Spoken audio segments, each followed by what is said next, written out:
In our opinion, this represents the most important rookie card from the 1950s and maybe all of the post-war era.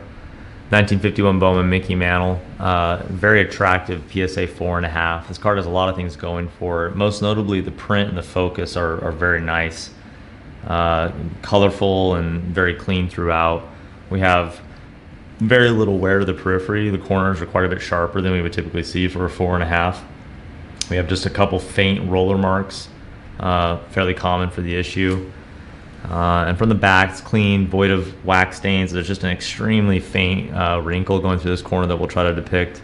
That probably corresponded to the card grade in 4.5 and not higher. But overall, it's a beautiful, beautiful example of a card for which mid to high grade examples are just way, way too rare. So we're delighted to have this in the auction. Zooming around the periphery.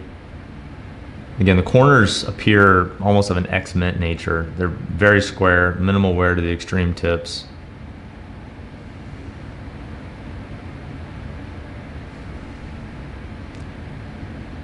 We see a minor focus misalignment around his body, but everything else, the bat, the hat, everything else is pretty nice, and the color is a bit more vibrant than we typically see.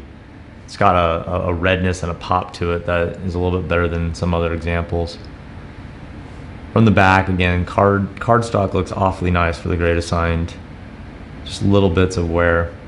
And then you mentioned I'm not sure I'll be able to point it out, but there's a very faint wrinkle. May not be able to get it. You can barely see it here. Right there and right there is just extremely light, but those do contribute to the technical grade.